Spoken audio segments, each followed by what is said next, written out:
Mas este livro não apenas tem sabedoria, também tem evidências comprovadoras.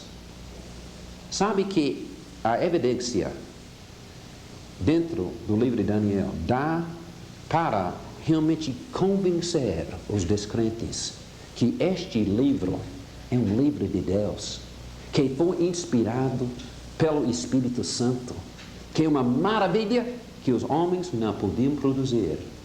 Há várias evidências. Primeiro, tem manuscritos descobertos. Sabe que há muitos eruditos liberais que acham que o livro de Daniel é nada menos do que uma produção humana, que foi escrita mais ou menos no primeiro século antes de Cristo, e que não foi escrito na época de Daniel, em 536 ou 587, naqueles anos.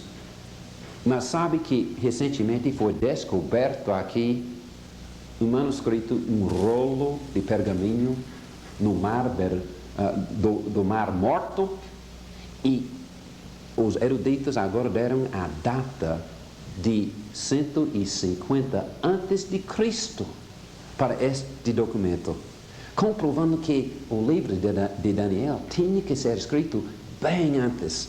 E assim, todos esses eruditos que estavam dizendo que o livro não foi escrito até o ano 100 foram completamente desprovados. Outra coisa, nós temos a história confirmada neste livro.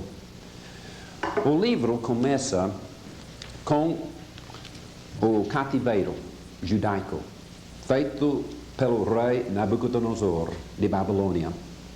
Os judeus tinham caído na idolatria, no pecado profundo, e Deus os castigou e mandou o rei Nabucodonosor para escravizá-los e levá-los cativos. Então, Daniel foi um jovem de Judá que foi levado no ano 606, quando Nabucodonosor, antes de Cristo, primeiro invadiu a Palestina. E Daniel foi levado cativeiro, ou levado cativo naquela época. Então o que aconteceu é que enquanto Daniel estava lá, então ele foi educado na cultura dos babilônicos, e ele aprendeu a língua deles, e tudo que estamos encontrando agora no livro de Daniel se encaixa perfeitamente na história. De fato, nós estamos encontrando agora detalhes históricos que antigamente não foi registrado na história. Por exemplo, em Daniel capítulo 5, nós temos a história do rei Belsazar. O rei Belsazar não se encontra na história escrita pelos homens do passado. E por isso, o que aconteceu é que muitos eruditos achavam que o Beltesazar era mera ficção, que realmente ele era um homem que não existia. Foi a invenção humana do homem que escreveu o livro de Daniel, porque não se achava na história. Mas sabe o que aconteceu? Eles estavam escavando na terra lá da Babilônia, e os arqueólogos descobriram dentro do campo os documentos oficiais do rei babilônico. E sabe o que se diz? Se diz que Belsazar aqui era o filho do rei Nabonidas. Agora, o rei Nabonidas, de fato, é um rei conhecido pela história. E todos achavam que o rei Nabonidas é ele o rei desta época e não Belsazar. Mas os documentos oficiais de Babilônia dizem que Nabonidas decidiu aposentar-se. E ele deixou o reinado nas mãos do seu filho Belsazar. E ele foi embora e deixou tudo sob o controle do seu filho. E sabe que o livro de Daniel já sabia disto?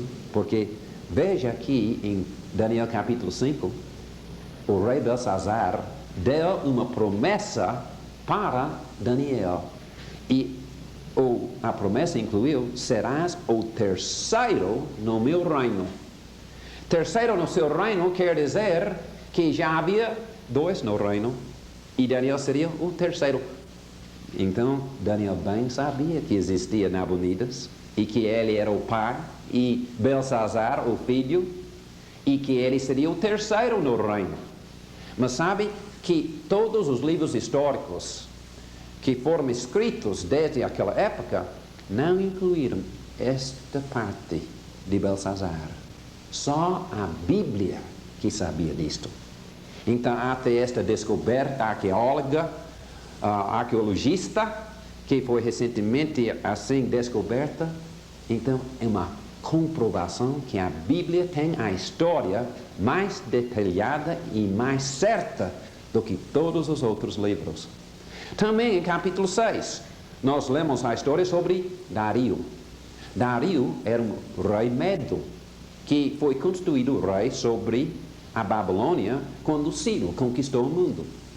Novamente, os eruditos por muito tempo falavam que Dario não existia. Era uma invenção humana, que o autor de Daniel não sabia o que ele escrevia. Mas sabe o que aconteceu?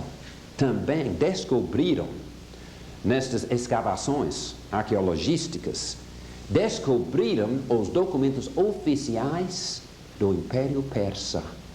E dentro destes documentos se consta que Ciro, depois de conquistar a Babilônia, deixou a Babilônia nas mãos do seu general Gubaru. E que Gubaru, então, que este Dario da Bíblia, foi ele que constituiu todos os outros sátrapes e outros homens oficiais no governo. E Ciro, assim, deixou a Babilônia e voltou ao seu palácio em Ecbatana, que realmente era a capitão do Império Persa. E assim, a Bíblia foi o único livro que relatou toda a história. E só com estas novas descobertas que foi encontrado a pessoa de Dario, que é Gubaru, nos documentos oficiais da Pérsia. Então, isto mostra que a história confirmada de Daniel mostra que é autêntico, que ela fala apenas a verdade, que ela registra a história confirmada mesmo. Mas também outra evidência, e eu acho que esta evidência é até mais poderosa ainda, para fazer-nos crer que este livro veio de Deus.